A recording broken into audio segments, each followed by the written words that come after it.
नमस्कार। आप सबका यहाँ बहुत बहुत स्वागत। कैसा है मूड आपका? और जो हमारे एक्स सर्विसमैन के डिपार्टमेंट हैं, कांग्रेस पार्टी के जो इंचार्ज हैं, आपका भी यहाँ स्वागत। सबसे पहले शुरुआत में ही मैं आपको कहना चाहता हूँ कि हमने अपने मैनिफेस्टो में साफ लिख दिया है कि अग्निवीर स्कीम को हम रद्द कर देंगे, खत्म कर देंगे। अब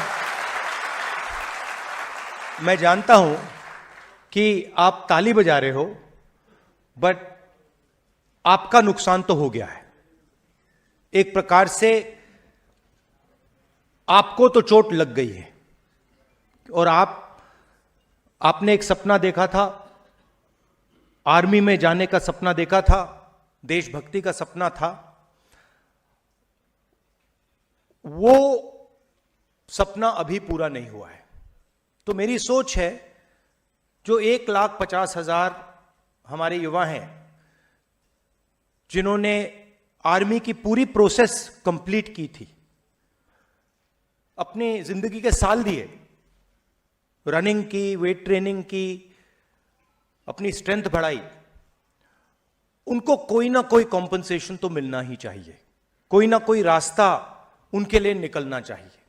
तो ये अब वो क्या रास्ता होगा, वो सरकार में आने के बाद हम उसको थोड़ा एनालाइज करेंगे। मगर मेरी सोच है कि ये जो 1,50,000 युवा हैं जिनको आर्मी ने एक्सेप्ट किया था, इनको कोई ना कोई कॉम्पनसेशन तो मिलनी ही पड़ेगी। देखिए,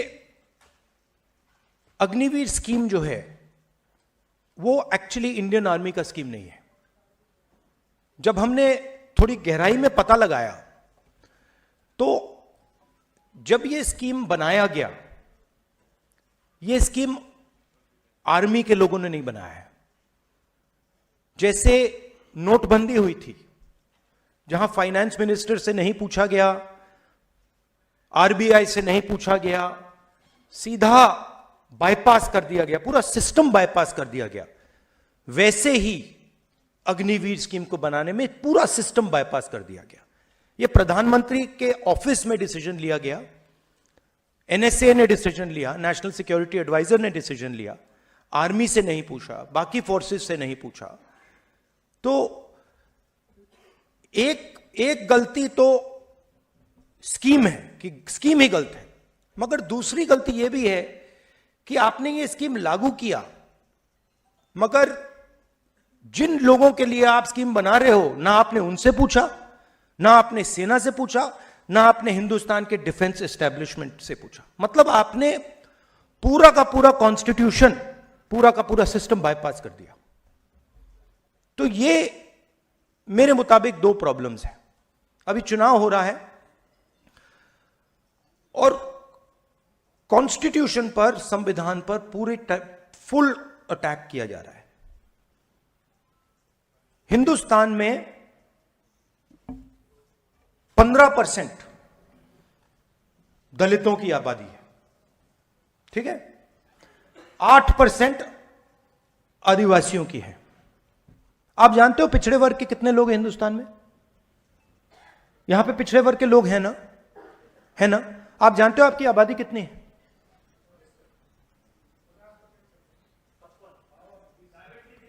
देखो, किसी को नहीं मालूम। 50, 55, 52, 73, 85, 76, 64, मतलब जो भी नंबर निकालने निकाल लो।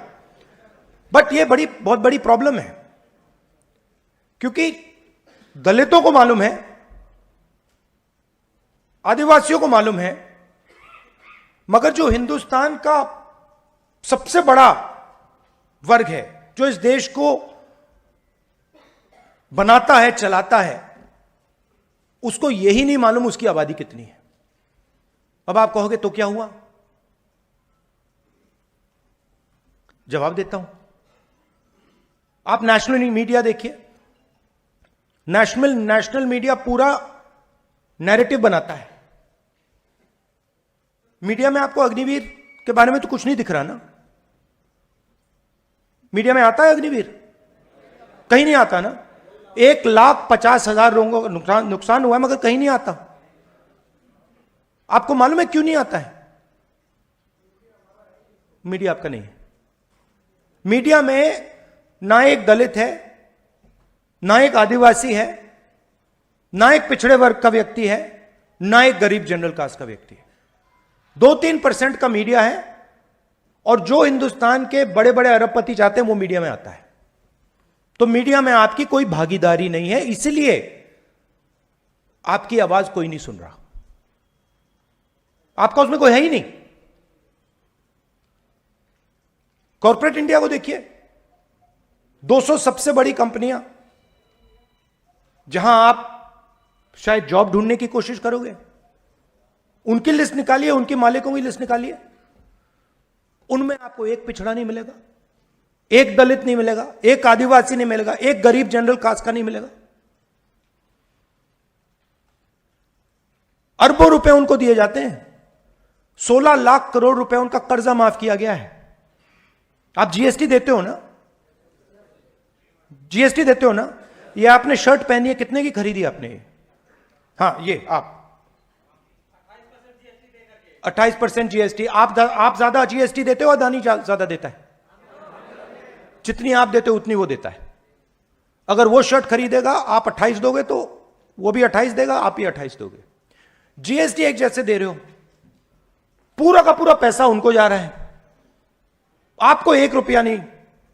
आपका कभी कर्जा माफ हुआ है? कभी नहीं। आपके पिता का कर्जा माफ हुआ है? आपके किसी रिश्तेदार का कर्जा माफ हुआ है? नहीं। अदानी जी का 22 अरबपतियों का 16 लाख करोड़ रुपया माफ हुआ है। 16 लाख मतलब, बात समझो, 24 साल का मनरेगा का पैसा उनका माफ हुआ है। अब मैं ये सवाल पूछ रहा हूं कि अगर उनका हो सकता है, तो ये जो युवा हैं जो अग्निवीर के लिए मतलब लाइन लगा रहे हैं, सेना में जाने के लिए लाइन लगा रहे हैं, या शिक्षा में कॉलेज यूनिवर्सिटी में पढ़ रहे हैं, उनका क्यों नहीं हो रहा? मतलब आपकी क्या गलती है? आपने क्या किया? क्यों? क्योंकि आपकी भागीदारी नहीं है। आप ना मीडिया में हो, ना कॉर्पोरेट इंडिया में हो, ना स्कूल कॉलेजेस चलाते हो, ना सरकारें चलाते हो। आपको वो फोन दे देते हैं। इंस्टाग्राम यूज करते हो आप लोग? देखते हो ना इंस्टाग्राम? आप लोग इंस्टाग्राम पे हो, रील देख रहे हो। रील देखने से पैसा तो नहीं बन रहा ना? खर्च हो रहा है ना? तो ये मेन मुद्दा है हिंदुस्तान में, कि ये जो 90% लोग हैं, इनकी भागीदारी कितनी है? अगर कर्जा माफ हो रहा है तो 90% का कितना हो रहा है? सरकार को 90 अफसर चलाते हैं, हिंदुस्तान की सरकार को नरेंद्र मोदी जी साइन करते हैं। 90 आईएएस अफसर हिंदुस्तान की सरकार को चलाते हैं। फाइनेंस मिनिस्ट्री में है, डिफेंस मिनिस्ट्री में है। अग्निवीर का निर्णय उन्होंने लिया है। नरेंद्र मोदी जी ने अग्निवीर का डिसीजन सोचा और उन्होंने एक्शन किया। पूरा स्ट्रक्चर उन्होंने बनाया, कितने पैसे मिलेंगे, कितने सालों के लिए होगा, ये पूरा उन्होंने बनाया। 90 हैं, 90 में से 3 पिछड़े वर्ग के हैं, और उनको पीछे किसी छोटे से डिपार्टमेंट में बैठा रखा है। फाइनेंस मिनिस्ट्री में कोई नहीं है, डिफेंस मिनिस्ट्री में कोई नहीं है, बड़ी बड़े मंत्रालयों में कोई नहीं है। 3 दलित, 3 ओबीसी, 1 आदिवासी। और अगर आप बजट को देखेंगे तो अगर हिंदुस्तान की सरकार 100 रुपए खर्च करती है, तो जो 90% आबादी वाले हैं वो 6 रुपए 10 पैसे का निर्णय लेते हैं। पहले पब्लिक सेक्टर हुआ करता था, आर्मी हुआ करती थी, ये सारे के सारे रास्ते बंद किए जा रहे हैं। पहले ओबीसी को, दलित को, गरीब जनरल कास्ट को पब्लिक सेक्टर में नौकरी मिल जाती थी, सेना में जा सकते थे, पेंशन मिलती थी। अग्निवीर क्या है? अग्निवीर का सच्चा मतलब है कि जो गरीब लोग हैं, उनको हम पेंशन नहीं देना चाहते, उनको हम शहीद का दर्जा नहीं देना चाहते, उनको हम कैंटीन नहीं देना चाहते। अमीर लोग हैं उनको यह सब मिल जाएगा, मगर जो जवान हैं, जो शहीद होने के लिए तैयार हैं, वो दो तरीके के बन रहे हैं। एक अग्निवीर, उसको गोली लगेगी तो आप उसको कहेंगे भैया आप तो शहीद ही नहीं हो, आपको कुछ नहीं मिलने वाला, आप मर जाओ, हमें कोई फर्क नहीं पड़ता। और नॉर्मल जवान जिसको कहेंगे हाँ भैया आपको मतलब पेंशन मिलेगी, आपको शहीद का दर्जा मिलेगा। तो आप सोचिए चाइना से युद्ध होगा, एक अग्निवीर और एक नॉर्मल जवान लड़ रहा होगा। अग्निवीर क्या सोचेगा? अग्निवीर सोचेगा भैया अगर मुझे कुछ हो गया तो मेरी परिवार की कोई देखभाल नहीं करेगा, और अगर इसका कुछ हुआ तो इसकी पूरी रक्षा होगी, इसकी पेंशन मिलेगी, इसके परिवार की रक्षा होगी। तो आर्मी का मोराल तो आपने वहीं खत्म कर दिया, आर्मी में फूट वहीं डाल दिया आपने।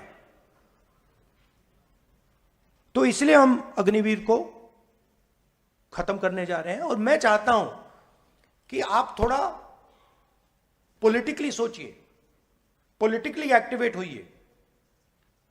आप 90% में से हो, आपकी शक्ति है, आप शक्ति अपनी पहचानो।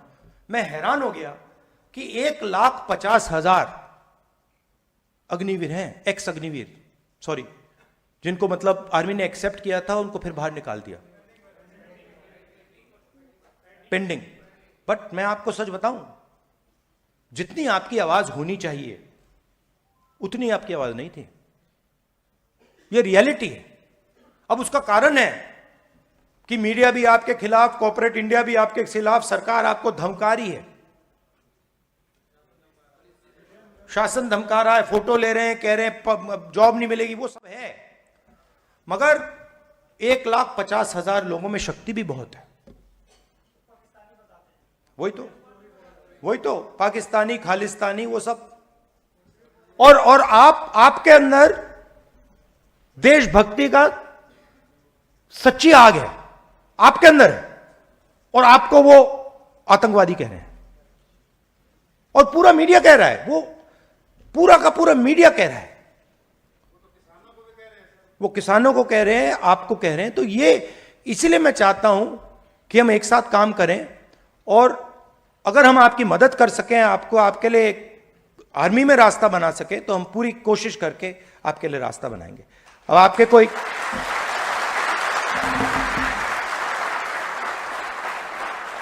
अब आपके सवाल होंगे, आप पूछिए, मैं खुशी से जवाब दूंगा।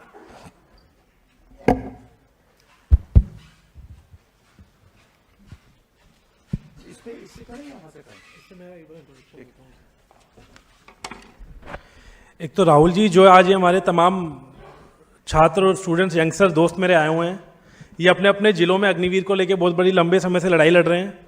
कुछ ऐसे भी छात्र मुझे आज भी मिले और गाँव में भी मिले कि जिनके ऊपर बहुत गंभीर मुकदमे भी दर्ज कर दिए सरकार ने, जब इन्होंने इसको लेकर प्रोटेस्ट करना शुरू करा।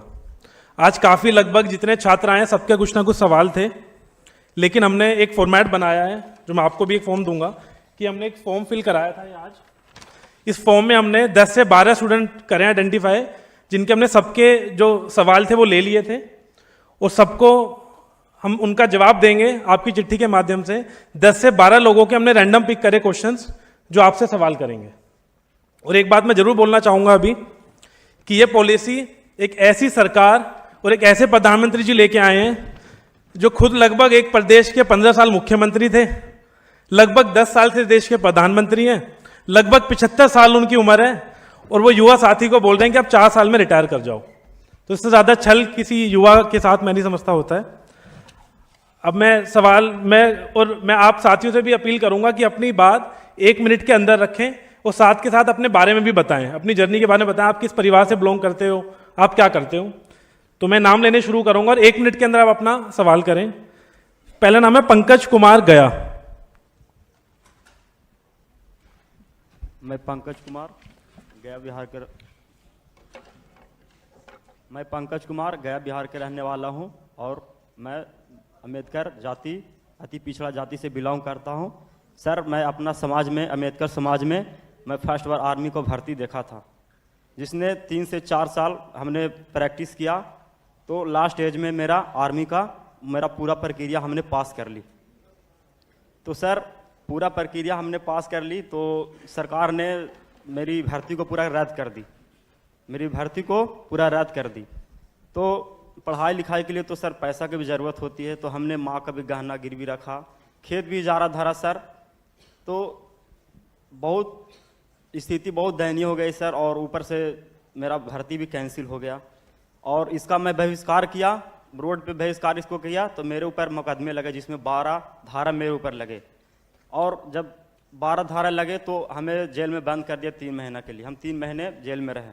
उसके बाद सर बाहर आए तो अब कुछ ओवर एज भी हो गया, हम अब कुछ करने लायक भी नहीं। अब सरकार ने तो बोल दी भी है कि जिसको ऊपर अग्निवीर के मुकदमे होंगे वो जॉब में नहीं जा सकते। तो सर मैं जाऊं कहाँ, मैं क्या करूं? और सर मेरे पास पैसा भी नहीं था दिल्ली आने के लिए। मेरे घर में 3 केजी चना था, वो चना बेच के आया जिसमें 90 रुपया मेरे पास था। करूं तो क्या करें सर? तो मैं आपको, हमारे मैनिफेस्टो में हम एक नई योजना लाए हैं। जी सर। शायद वो आप जैसे युवाओं के लिए ही डिजाइन्ड है। उसको हम कहते हैं पहली नौकरी पक्की। मनरेगा में रोजगार का अधिकार मिलता है, मजदूरी का अधिकार, मजदूरी करने के लिए सरकार अधिकार देती है। अब हम पहली नौकरी का अधिकार हिंदुस्तान के युवाओं को देने जा रहे हैं। तो कैसे होगा? हिंदुस्तान में ग्रेजुएट्स, कॉलेज यूनिवर्सिटी वाले, डिप्लोमा होल्डर्स को यह अधिकार मिलेगा। पब्लिक सेक्टर में, प्राइवेट सेक्टर में, सरकारी ऑफिसेज में, सरकारी अस्पतालों में, सरकारी कॉलेजेस यूनिवर्सिटीज में 1 साल की गारंटीड जॉब मिलेगी। 8,500 रुपए महीने के, 1 लाख रुपए साल के आपके बैंक अकाउंट में जाएंगे। ये अप्रेंटिसशिप का रास्ता है। एक प्रकार से 1 साल की जॉब कम ट्रेनिंग हम हिंदुस्तान के सारे बेरोजगार युवाओं के लिए अधिकार देने जा रहे हैं। तो उससे आपको जॉब मार्केट में एंट्री मिल जाएगी। सीधा सा आइडिया है। जैसे ये बड़े बड़े बिजनेस वाले होते हैं, इनके बच्चों को ये अपनी कंपनी में नौकरी दे देते हैं, उसको वो अप्रेंटिसशिप कहते हैं। 6 महीने की नौकरी होती है, 1 साल की नौकरी होती है। तो वैसे ही वही सुविधा हम हिंदुस्तान के हर बेरोजगार युवा को दे रहे हैं कि आप सरकार से अगर 1 साल की नौकरी मांगोगे, सरकार को आपको देने ही होगी। सरकार मना नहीं कर पाएगी। प्राइवेट सेक्टर में, पब्लिक सेक्टर में, अलग अलग संस्थाओं में वो नौकरी मिलेगी। 8,500 रुपए महीने के, 1 लाख रुपए साल के आपके बैंक अकाउंट में, आपकी ट्रेनिंग, और उसके बाद अगर आपने अच्छा काम किया तो वो परमानेंट जॉब आपको वहां मिल जाएगी। तो ये कांग्रेस पार्टी का एक आइडिया है। मगर देखिए, पिछले 10 सालों में जो रोजगार का सिस्टम है उसको खत्म कर दिया गया है। गलत जीएसटी लागू करके, नोटबंदी लागू करके, जो छोटे बिजनेस वाले, स्मॉल और मीडियम इंडस्ट्री वाले जॉब देते थे, उन सबको खत्म कर दिया है, और सिर्फ अदानी, अंबानी, इन लोगों को पूरा फायदा दिया है। ये लोग जॉब नहीं दे सकते। ये लोग मतलब ज्यादा से ज्यादा 1,000, 10,000, 15,000 जॉब दे सकते हैं। ये लाखों करोड़ों लोगों को रोजगार नहीं दे सकते। तो पूरे सिस्टम को थोड़ा बदलना पड़ेगा।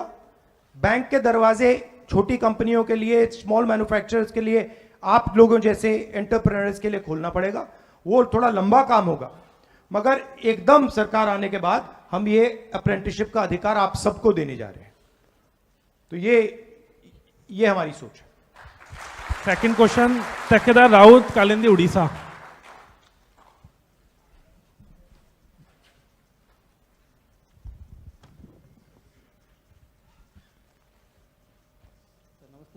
नमस्कार। थोड़ा जोर से बोलो भैया। यहां आ जाओ, ऐसे करो, यहां आ जाओ, यहां आ जाओ, यहां आ जाओ, यहां आ जाओ।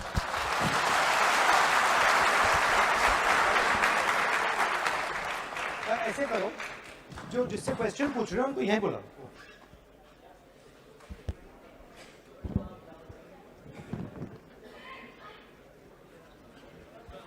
नमस्कार ब्रदर, कैसे हो?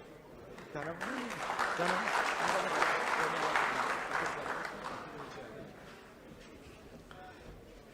सर नमस्ते सर। नमस्कार। मेरा नाम टंकाधर राउत है। मैं उड़ीसा का कलाहांडी डिस्ट्रिक्ट में रहने वाला हूँ और ओबीसी कास्ट से मैं बिलोंग करता हूँ। मेरा क्वेश्चन तो 2 क्वेश्चन है, लेकिन पहला भाई ने पूछ लिया। मैं भी 1.5 लाख की वजह से हूँ, जो कि पेंडिंग आर में भर्ती से कैंसिल हो गया, और वो तो पूछ लिया, आंसर में मैं पा गया मैं।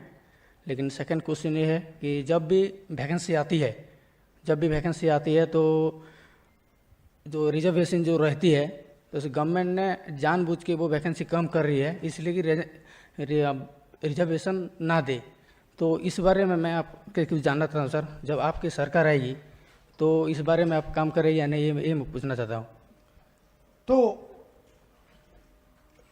शुरुआत में मैंने कहा कि जो 90% आबादी वाले लोग हैं, दलित, आदिवासी, पिछड़े लोग, उनको यही नहीं मालूम कि उनकी आबादी कितनी है। और अगर आप उनसे पूछो कि भैया आपके लोग मीडिया में कितने हैं, कॉर्पोरेट इंडिया में कितने हैं, अलग अलग कंपनियों में कितने हैं, उनको मालूम ही नहीं है। तो आपको अपनी भागीदारी के बारे में मालूम ही नहीं कि हिंदुस्तान का धन जो है उसका कितना भाग आपके हाथ में, आपको मालूम नहीं। अगर मैं आपसे पूछूं कि ओबीसी वर्ग के पास हिंदुस्तान का कितना धन है, आप बता सकते हो? नहीं सर, नहीं बता सकते सर। ये मैं आपने बोल दिया कि भैया तकरीबन 50% आबादी है, मगर भागीदारी कितनी है कोई नहीं बता सकता। तो हम जाति जनगणना करने जा रहे हैं। जाति जनगणना मतलब इनको पता लग जाएगा कि ओबीसी वर्ग के प्रेस में इतने लोग हैं, कॉर्पोरेट इंडिया में इतने लोग हैं, जुडिशरी में इतने हैं, आर्मी में इतने हैं, हमारी भागीदारी कितनी है वो भी पता लग जाएगा, और हमारे लोग कहां बैठे हैं, कितने बैठे, वो भी पता लग जाएगा। मतलब दूध का दूध, पानी का पानी हो जाएगा। आजकल क्या हो रहा है, आजकल आपको आपका बेवकूफ बनाया जा रहा है। आपको बड़ी बड़ी लंबी बातें बोली जाती हैं, मगर जो मेन इशू है, हिंदुस्तान का धन कितना है, कहां है, किसके हाथ में है, यह मेन सवाल है। जब आप अग्निवीर की बात कर रहे हो, आप यही तो कह रहे हो ना, जितना हमें धन पहले मिलना चाहिए था वो उतना नहीं मिल रहा। वही तो कह रहे हो ना, वही कह रहे हो कि भाई पेंशन नहीं मिल रही, कैंटीन नहीं मिल रही, शहीद का दर्जा नहीं मिल रही। आप अंत में बात पैसे की होती है। जब आप रिजर्वेशन की बात कर रहे हो, आप पैसे की बात कर रहे हो। भैया देखो, उसको नौकरी मिल गई, हमें नौकरी नहीं मिली, उसे पैसा मिल रहा है, हमें पैसा नहीं मिल रहा। तो जाति जनगणना से पूरे देश को पता लग जाएगा कि हिंदुस्तान का धन कहां है, किसके हाथ में है, पिछड़ों के हाथ में कितना, दलितों के हाथ में कितना, गरीब जनरल कास्ट के हाथ में कितना, महिलाओं के हाथ में कितना, पूरा साफ हो जाएगा सबके सामने। उसके बाद न्यू पॉलिटिक्स शुरू होगी। उसके बाद ये स्टेज पे ऐसे कभी नहीं खड़े होंगे। अभी ये कह रहे हैं भैया मुझे नहीं मालूम, कब कहेंगे भैया मेरे 50% लोग हैं, मेरे 2% धन है, मुझे 50% धन चाहिए। सीधी सी बात होगी। तो ये हमारी सोच है। जाति जनगणना पहला कदम है, और ये सिर्फ जाति जनगणना नहीं होगा, ये इकोनॉमिक सर्वे होगा। मतलब हिंदुस्तान में धन जो है वो किसके हाथ में है, और हर संस्था का सर्वे होगा। देखिए मैं आपको सीधा बता देता हूं, 90 अफसर हैं दिल्ली सरकार को चलाते हैं। 6 रुपए 10 पैसे 100 रुपए में से ओबीसी, दलित, आदिवासी निर्णय ले रहे हैं। क्यों? इनको कोने में कैसे बैठा रखा है? बताइए कैसे? इनमें कोई कमी तो नहीं है ना? आप में कोई कमी तो नहीं है ना? कोई कमी नहीं है। तो अगर कमी नहीं है तो ये आगे क्यों नहीं बढ़ रहे? हाँ, ताकत पता नहीं है। और एक और, ACR, एनुअल कॉन्फिडेंशियल रिपोर्ट, जिससे इनकी हत्या होती है। ACR जानते हो क्या होता है? ये देखो कैसे पॉलिटिकल लोग हो आप। बाबरिया जी, ACR क्या होता है? कॉन्फिडेंशियल रिपोर्ट होता है।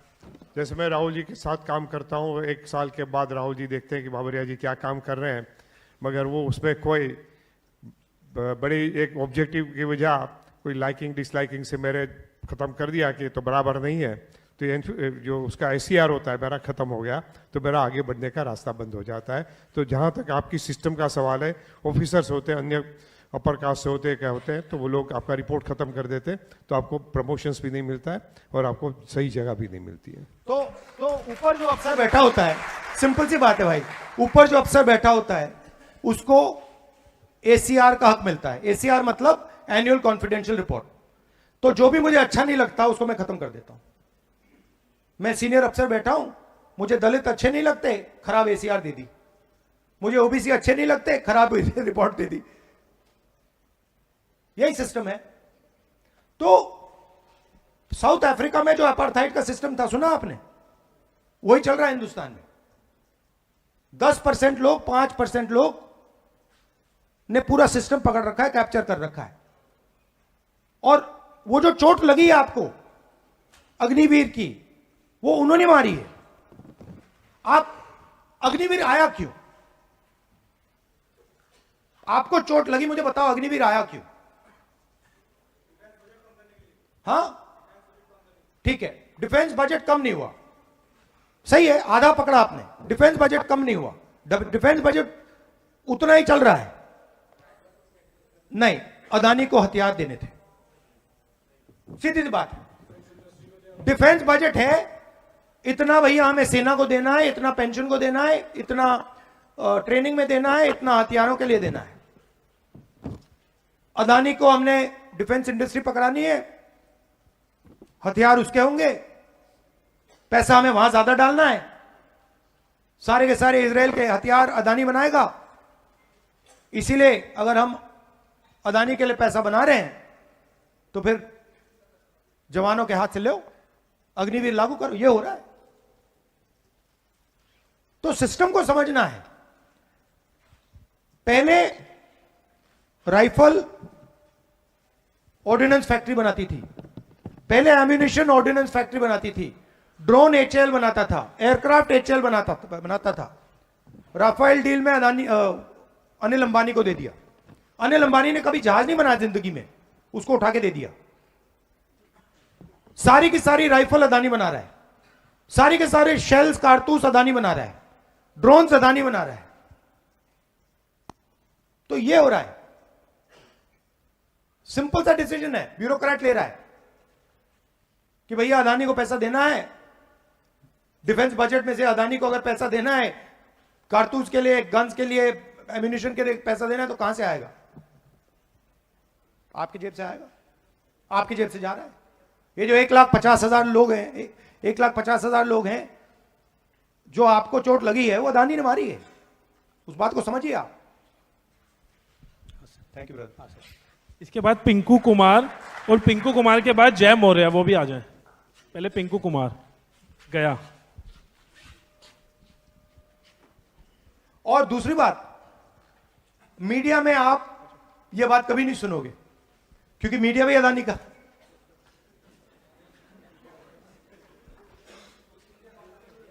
वेस्ट इंडिया कंपनी है, पहले ईस्ट इंडिया थी, अब वेस्ट इंडिया हो गई है।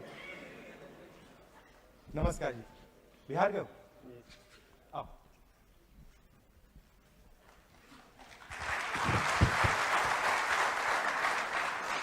मैं पिंकू कुमार,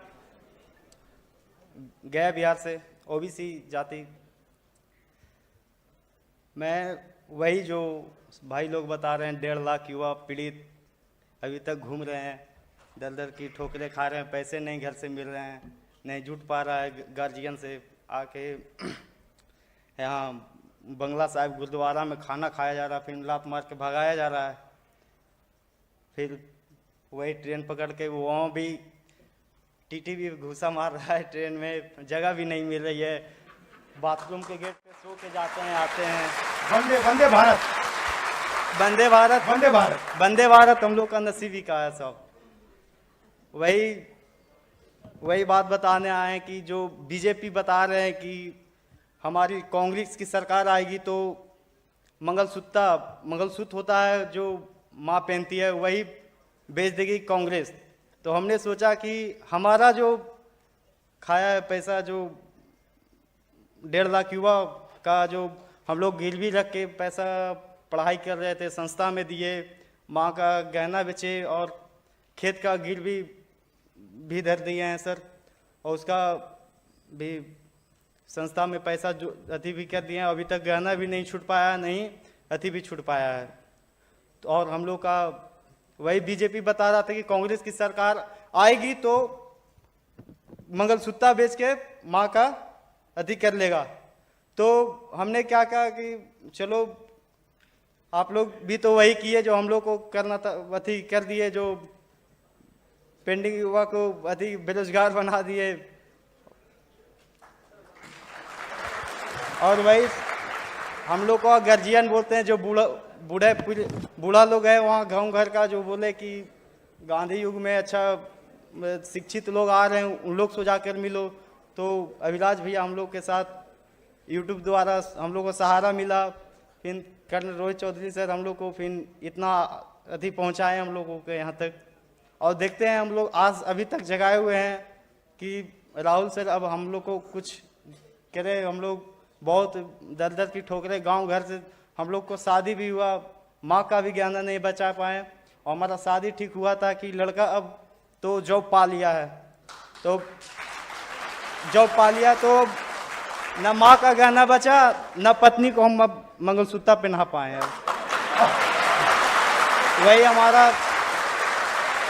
वही अब गांव से निकलते हैं तो बोलता है कि ये कौन जा रहा है, ये तो नकली फौजी है घर से का।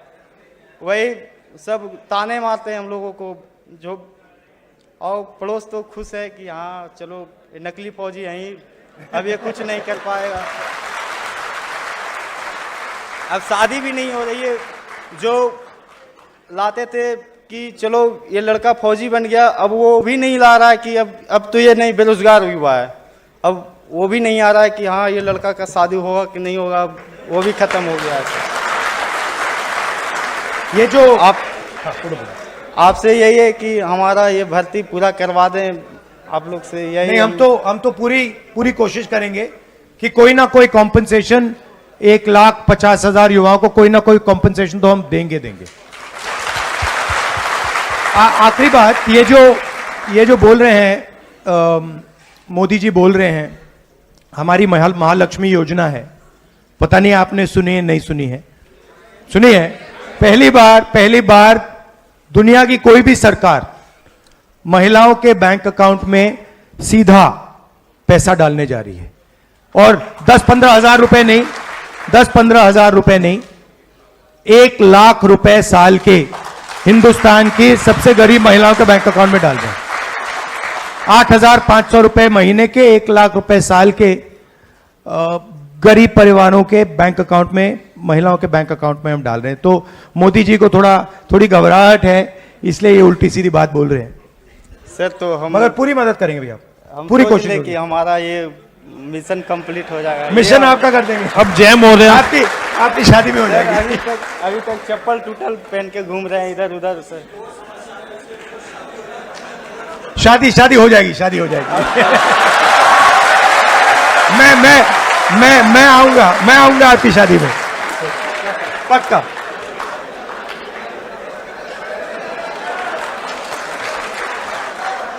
नमस्कार, आपका नाम?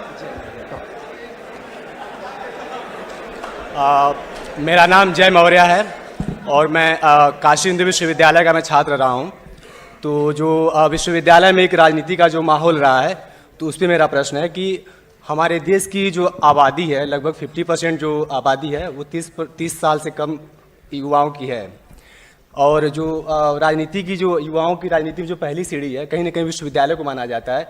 परंतु ये देखा गया है कि पिछले कुछ सालों से विश्वविद्यालयों में छात्र संघ के चुनाव को बंद कर दिया गया है। तो किस तरीके से युवाओं की राजनीति में भागीदारी बढ़ेगी, इस पे आपका क्या एक्शन रहेगा और क्या चीज़ें रहेंगी? नहीं, मेरी व्यू है कि विश्वविद्यालय में इलेक्शंस होने चाहिए, राजनीति होनी चाहिए। और मेरी थिंकिंग है कि ये जो विश्वविद्यालय में इन्होंने राजनीति बंद की है, ये इसीलिए की है कि 90% जो हमारे पिछड़े वर्ग के लोग हैं, दलित हैं, आदिवासी हैं, गरीब जनरल कास्ट के लोग हैं, ये राजनीति में मतलब एग्रेसिवली ना आ पाए। तो ये तो हम इसको खत्म कर देंगे। और एक दूसरा क्वेश्चन था कि जो सक्रिय राजनीति है उसमें जो जातिगत आधार माना जाता है कि जिसकी जितनी हिस्सेदारी हो उसको उतनी भागीदारी, तो राजनीति में इसको कैसे शुरू किया जाएगा कि जिसकी जितनी हिस्सेदारी हो उसको राजनीति में उतनी जगह दी जाए? इसमें देखिए एंड में क्या होता है, एंड में जो जिसकी पकड़ होती है, अब अगर वो ओबीसी है उसकी पकड़ नहीं है तो उसका कोई मतलब नहीं है।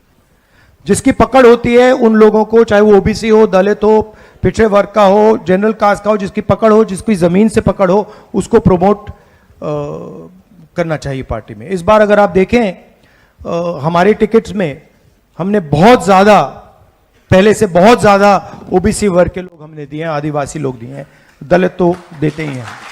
तो तुम्हारी कोशिश है, बट मुझे लगता है कि नई जेनरेशन के लोगों को आना चाहिए, आप लोगों को आना चाहिए, और हम आप लोगों के लिए जगह बनाने के लिए बिल्कुल तैयार हैं। हम रुके हुए हैं कि आप जैसे लोग आएं और हम आपको कांग्रेस पार्टी में प्रमोट करें। Thank you brother. मैं बोलूंगा नमन प्रयागराज, और साथ में ऋतु भी इधर आ जाए तो हमारे लिए थोड़ी आसानी होगी। नमन, उसके बाद ऋतु हरियाणा।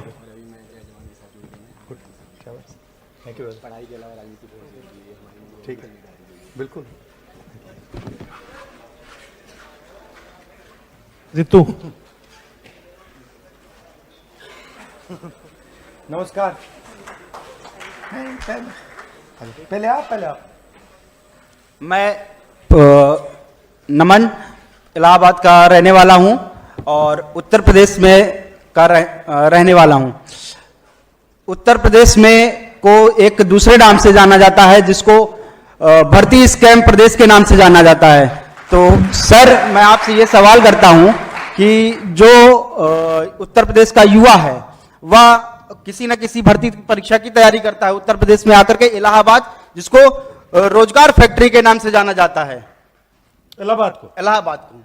इलाहाबाद में विश्वविद्यालय है, इलाहाबाद यूनिवर्सिटी, जिसको रोजगार फैक्ट्री के नाम से भी जाना जाता है। और हर एक युवा उत्तर प्रदेश में एक नौकरी की आस से आता है, परंतु जो भी छात्र युवा वहां आकर के नौकरी की तैयारी करता है, उसको किसी न किसी भर्ती के नाम पे छला जाता है। छलावा इस प्रकार होता है कि पहले भर्ती के नाम पे आवेदन निकाले जाते हैं और आवेदन के नाम पे छात्राओं से फीस ले लिया जाता है, और आखिरी में जब चरण आता है परीक्षा देने का, तो परीक्षा देने के बाद छात्रों को बताया जाता है कि पर्चा लीक हो गया। इस तरह से एक छात्रों का एक शोषण किया जाता है।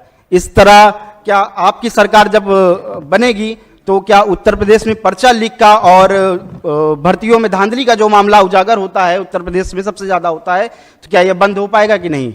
हमने मैनिफेस्टो में लिखा है कि हम एक नया कानून लाएंगे। पेपर लीक में हम दो चीजें कर रहे हैं। एक नया कानून लाएंगे, सख्त कानून होगा, जो भी ये काम करेगा उसके खिलाफ जबरदस्त हम कार्रवाई कराएंगे। और दूसरी बात, ये नया फैशन बना है कि प्राइवेट कंपनियां एग्जाम दे रही हैं, तो हम ये बंद कर देंगे और पब्लिक जो एग्जाम्स हैं ये सिर्फ सरकारी देता है। तो ये दो हमारे आइडियाज हैं इस पे। अगर आपके कोई सुझाव हैं हम उनको भी इनकॉर्पोरेट कर सकते हैं। ठीक है, थैंक यू। ऋतु,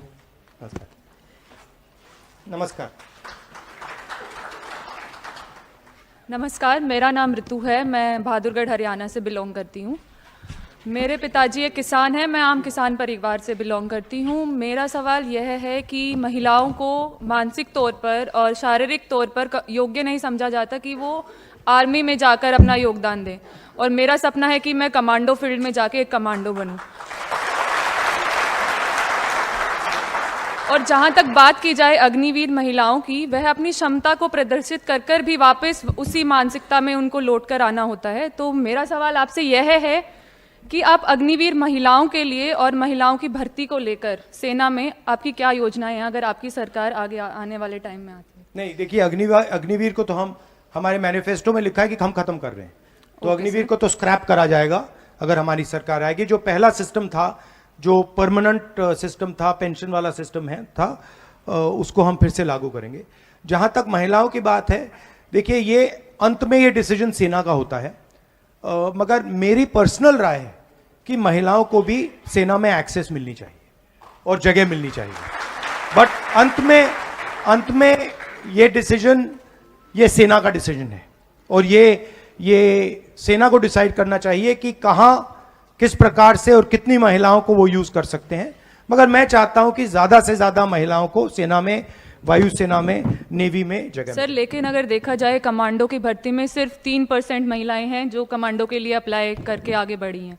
उनके लिए अपॉर्चुनिटी को पहले ही बंद कर दिया जाता है, क्योंकि ये मानसिकता ऑलरेडी है समाज के अंदर कि वो शारीरिक तौर पर सशक्त नहीं है आगे बढ़ने के लिए। तो इस चीज़ को लेकर आपकी क्या राय है? आप आगे क्या करेंगे ताकि महिलाओं के लिए अपॉर्चुनिटी गेट खुल जाए? नहीं, देखिए, आजकल मॉडर्न वेपनरी के साथ शारीरिक मतलब इतना डिफरेंस, इतना असर नहीं पड़ता है। मॉडर्न वेपनरी के साथ जो काम, मतलब अगर आपने राइफल मारी, मैंने राइफल मारी, मतलब मरेगा तो दोनों से मरेगा, ये तो बात नहीं है। तो मैं इस बात को एक्सेप्ट नहीं करता हूं कि महिलाएं ये काम नहीं कर सकती हैं, कमांडो बन सकती हैं, सब कुछ कर सकती हैं।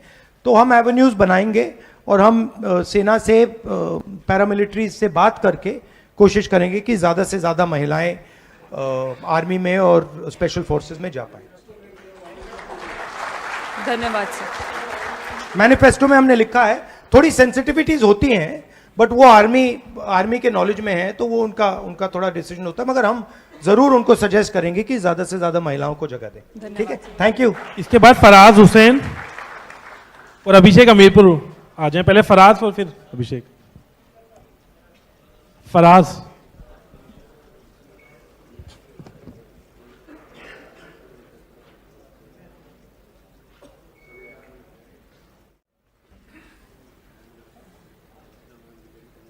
नमस्कार, कहाँ के हो आप? यूपी फर्रुखाबाद।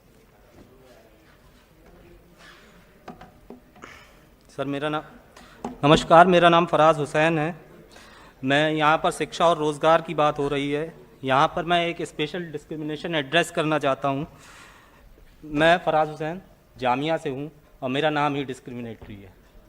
संस्थाओं में संगठित रूप से जिस तरीके से मुस्लिम युवाओं और महिलाओं के साथ पढ़ाई में और नौकरियों में डिस्क्रिमिनेशन हो रहा है,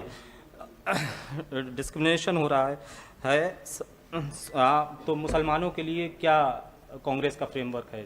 देखिए, हमारा फ्रेमवर्क कॉन्स्टिट्यूशन है और कॉन्स्टिट्यूशन में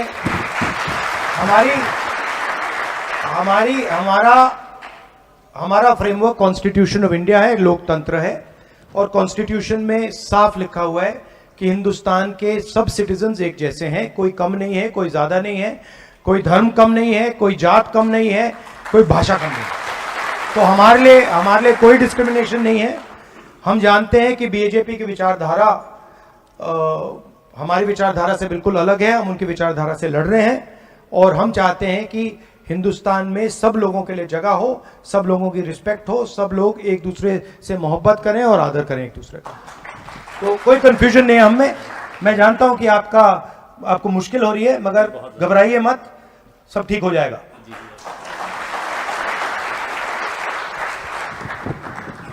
नमस्कार, कहाँ के हो? नमस्कार सर, मेरा नाम अभिषेक है। मैं हमीरपुर हिमाचल प्रदेश का रहने वाला हूँ। सर, मैं हमीरपुर वीरभूमि से रहने वाला हूँ। वीरभूमि सर मैंने इसलिए कहा क्योंकि हमारे यहाँ पे जितने भी युवा हैं, मतलब हर दूसरे के युवा का जो सपना था वो सेना में जाने का था। मैं अपनी बात करूँ सर, तो मेरे जो दादाजी थे वो भी आर्मी से रिटायर है, मेरे पिताजी भी वो भी आर्मी से रिटायर थे, और मेरा जो सपना था वो भी आर्मी के जाने का सर। लेकिन जब से ये अग्निवीर भर्ती आई, इसमें मतलब ये इसमें हमारा शोषण किया गया, मतलब सर क्या जाए एक तरफ से तो आप 1,50,000 जी में से हो? सर, जी सर। मतलब सर मैं बोलना चाहता हूँ कि जो हमारे साथ जो युवा थे, मतलब जो हम देखते थे, जब हम अग्निवीर से पहले की जो बात थी, तब हर ग्राउंड मतलब सुबह 4-5 बजे युवा जो था साथी था वो 4-5 बजे से मतलब सड़कों पर दौड़ना, शाम को दौड़ना, कॉलेज में मतलब इनफैक्ट कॉलेज में जाना तो क्लासेस बंक करके हम ग्राउंड में जाते सर इसके करने के लिए। लेकिन जब से ये भर्ती आई, मतलब तब से जो अग्निवीर भर्ती आई, इससे युवाओं को जो थोड़ा सा जो था अग्नि भर्ती के लिए जो थोड़ा सा जब दूर होते जा रहे सर युवा इससे करके। और सर जो युवा थे वो अब जो पहले तो फिटनेस के थे आर्मी के लेकर, लेकिन अब वो युवा वही युवा जैसे आपने कहा सर कि वो इंस्टाग्राम पे दिन ला रहे हैं, और वही युवा जो कुछ साथी थे हमारे वो नशों की ओर जा रहे हैं सर। मतलब कि जो युवाओं के प्रति जो पहले जो था कि वो युवा आर्मी के प्रति जो उनका कर्तव्य था, उनकी जो निष्ठा थी, वो सर धीरे धीरे कम होती जा रही है।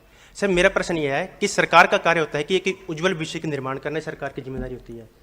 तो सरकार तो सर अब जो ये एक भर्ती थी सर, इसको सर जो स्कीम थी इसको मतलब एक परमानेंट जॉब होती थी हमारी युवा किसी के भी साथी के लिए थे, सरकार ने इसको बंद करके से एक ठेके वाली भर्ती लेके हम कह सकते हैं कि ये भर्ती कर दी। तो इसके बारे में हम सर बताएं कि हम कैसे इसके करें। देखिए, जो कॉन्ट्रैक्ट लेबर होता है ना, अग्निवीर वही है। ठेकेदारी प्रथा है आर्मी में, और हम नहीं चाहते हैं कि आर्मी में ठेकेदारी प्रथा हो, तो हम उसको रद्द कर देंगे, खत्म कर देंगे, अग्निवीर को फिनिश कर देंगे। जी सर, हमारे पिताजी भी कह रहे हैं कि ये खत्म हो रही है, मतलब धीरे धीरे खत्म होगी। एक 6 महीने में कभी सर एक सैनिक बन ही नहीं सकता है, कम से कम 6 साल लगते, 3 साल लगते सैनिक बनने के लिए। तो और इसमें एक और बात है, अग्निवीर एक्चुअली आर्मी को वीकन कर रहा है, कमजोर कर रहा है, तो हम इसको बदलेंगे। 100% हमारी सरकार आएगी तो हम इसको बदल देंगे। क्योंकि वही युवा जो 24 वर्ष की आयु में जब मतलब उसको पता है कि 24-25 वर्ष में वो 3-4 साल नौकरी कर रहा है आर्मी की, वो अपना घर बनाएगा, सब कुछ करेगा। अभी जो नई भर्ती रही इसके करके वो युवा जो है वो 24 साल की उम्र में घर बैठ जा रहा के, उसमें उसकी शादी भी होगी सर। कोई बच्चों के मतलब पेरेंट्स जो पीछे की होती है कि उनको उम्मीद होती है अपने बच्चों की, हमारा बच्चा घर बनाएगा, सब कुछ करेगा, मतलब तो फिर उससे तो हमारा शोषण ही हो रहा है ना, कि युवाओं का शोषण हो रहा है सर। बिल्कुल बिल्कुल हो रहा है, बिल्कुल सर, तो इसको हम करेक्ट कर देंगे। जी सर, थैंक यू ब्रदर। अबे नंदिनी, उत्तराखंड।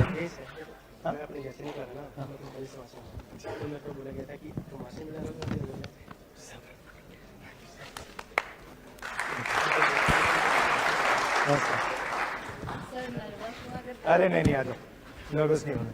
नमस्कार, मेरा नाम नंदिनी आर्य है। मैं एससी समाज उत्तराखंड की लड़की हूँ और सर से मेरा यही सवाल है, सर सामाजिक व आर्थिक न्याय के जो रास्ते बंद हुए हैं उनको जारी रखने के लिए आपकी क्या योजना है? सबसे पहले जाति जनगणना, जिससे हम ये पता लगाएंगे कि आबादी किसकी कितनी है, इकोनॉमिक सर्वे और हर संस्था का सर्वे, तो देश को पता लग जाएगा कि देश में धन किसके हाथ में, कितनी आबादी है, किसकी है, किसके पास क्या है। पहला ये कदम। दूसरा कदम महालक्ष्मी योजना, जो मैंने कहा 1 लाख रुपए हर गरीब महिला के बैंक अकाउंट में साल के, 8,500 रुपए महीने के। अप्रेंटिसशिप का अधिकार, बेरोजगार युवाओं को ट्रेनिंग, 1 साल की नौकरी और 1 लाख रुपए साल के बैंक अकाउंट में। किसानों का मिनिमम सपोर्ट प्राइस, कानूनी मिनिमम सपोर्ट प्राइस और कर्जा माफ, और मजदूरों का जो आज 250 रुपए मिलता है वो 400 रुपए मिलेगा। आशा और आंगनवाड़ी की महिलाओं को उनकी आमदनी दुगनी करेंगे। हमारी कोशिश होगी कि ये जो पूरा का पूरा अदानी जैसे लोगों की इन्होंने मदद की है, इसको एक बार मतलब हम बदलें, और जितना इन्होंने इनको फायदा दिया उतना फायदा हम आम जनता को, गरीबों को, किसानों को, मजदूरों को देने की कोशिश करें। ये है हमारा प्लान। सर जो उत्तराखंड की जो आर्थिक इकोनॉमी थी वो हमारे यहाँ से 90% तो सारे जो है सारे अग्निवीर में मतलब सेना के लिए काम करते थे। तो अभी जब से अग्निवीर आया है हमारे जो नौ युवा हैं वो बहुत डिप्रेस्ड हैं, और कई लोग जो हैं अपनी जान भी ले लेते हैं। तो इसके लिए तो अग्निवीर को तो खत्म करेंगे, पर देखिए मेन बात यह हुई है कि हिंदुस्तान में 22 लोगों को नरेंद्र मोदी जी ने पूरी मदद की है। 22 लोगों के पास उतना ही धन है जितना 70 करोड़ लोगों के पास है। तो ये करेक्शन करना है, धन को ठीक तरीके से बांटना है, किसानों को देना है, मजदूरों को देना है। तो ये हमारी कोशिश रहेगी। ठीक है, धन्यवाद, थैंक यू। अब हमने लगभग सभी क्वेश्चंस ले लिए हैं, लगभग राहुल जी सबके सवाल थे, लेकिन हमने सबके क्वेश्चंस कलेक्ट कर लिए हैं। हाँ, वो हम लेटर के माध्यम से आपके जवाब देंगे सबके। नहीं, अभी ठहर जाओ भैया, सबका सवाल तो ले नहीं सकते, बोलो।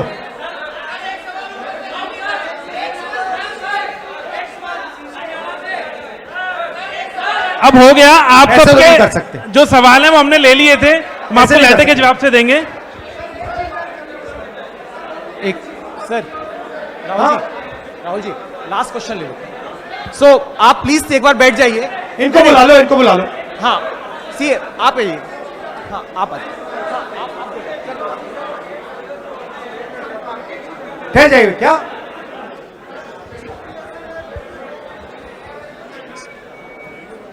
तो राहुल जी हमने ये फॉर्मेट इज इन लोगों के सवाल जवाब नहीं होंगे।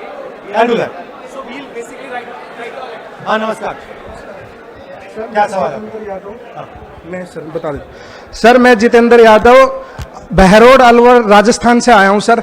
और सर मैं 2 मिनट लूंगा सर सिर्फ। मेरा कोई पॉलिटिकल वो नहीं है। मेरे को फोन गया, मेरे को पता लगा, मैं आया हूं ना। मेरा कोई राजनीतिक मतलब है। अभी तक जो भी चीजें सर, मेरे घर में 5 आर्मी में 5 सदस्य हैं। मेरा पापा आर्मी में है, मेरा बेटा मेरे साथ आया है सर। आर्मी में भर्ती होना चाहता है मेरा बेटा, लेकिन रोहित नाम है सर, ही सिटिंग हेयर। मेरा बेटा भी आर्मी में भर्ती होना चाहता है सर। मैं आपको बता रहा हूं, हमारे गांव में 25 लड़के सुबह 4 बजे उठ के दौड़ लगाते हैं। उन 25 लड़कों ने साथ जब हमारे यहाँ पे पोलिंग हुई तो मेरे को कहा, अंकल जी हम बूथ पे खड़े होंगे, और हमारे बूथ से पार्टी को जिताया इन लड़कों ने। इनका वोट भी नहीं है इन लड़कों ने। किस लिए? सिर्फ अग्निवीर के लिए। और ये कह के आया था सर मैं राहुल जी के साथ फोटो खिंचवाऊंगा मेरा बेटा। और सर एक चीज और, 17 साल की उम्र में भर्ती हो रहा है, 4 साल में वो घर पे आ रहा है। जब 17 साल की उम्र में भर्ती होगा, जो मैं ऐड करना चाहता हूं सर इस मीटिंग में, जिसके पास पैसा आएगा 50,000 रुपए 60,000 रुपए महीने का, उसके सर खर्चे बढ़ जाएंगे, पर्सनल खर्चे बढ़ जाएंगे, उसका लाइफ स्टाइल थोड़ा सा बढ़ जाएगा। 4 साल बाद वो घर आ जाएगा। घर आने के बाद में इनकम खत्म हो जाएगी, लेकिन लाइफ स्टैंडर्ड उसको मेंटेन करना पड़ेगा। और सर वो आर्मी में जाके वेपन चलाना सीख के आ जाएगा। सर गुंडागर्दी बढ़ेगी, सर अपराध बढ़ेंगे, इसको जल्दी रोकना है। और सर अगर मगर की बात नहीं है, पूरा देश का युवा आपके साथ है। 150 से ऊपर नहीं आ रहे। मैं थैंक यू ब्रदर, बहुत अच्छा बोले। He wants a photograph, so just take him out so that he can get a photograph. Okay. आ जाओ रोहित, चलो आ जाओ, ऊपर आ जाओ। सर मेरे मोबाइल से ले लो। हाँ ले लो। सर ये क्या बात है? अब मेरा आपसे निवेदन है कि व्यवस्था बनाए रखें, इसके बाद आ जाओ, आ जाओ। जी अच्छा ठीक है सर, इसका ड्रीम था।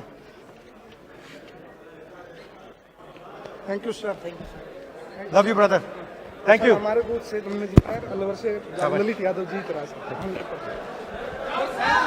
देखिए, नहीं मैं बता रहा हूं, सुनिए, सबके जवाब तो नहीं दे सकते क्योंकि मुझे अगला प्रोग्राम भी करना है, मगर जो आपके सवाल हैं अगर आप लिखित में दे देंगे, हम हर सवाल का आपको जवाब दे देंगे। आप सबका दिल से बहुत बहुत धन्यवाद कि आप आए, और हमारी कोशिश होगी जो 1,50,000 लोग हैं उनकी हम मदद करें, उनके लिए हम रास्ता खोलें। धन्यवाद, जय हिंद। राहुल जी अभी हम संविधान की शपथ लेंगे। सभी बैठे रहिए, संविधान की शपथ लेनी है। सभी बैठ जाइए, संविधान की शपथ लेनी है। साथियों, संविधान हम सबसे ऊपर है, संविधान की शपथ लेनी है, बैठ जाइए। राहुल जी आपसे निवेदन है, सभी लोग बैठ जाइए।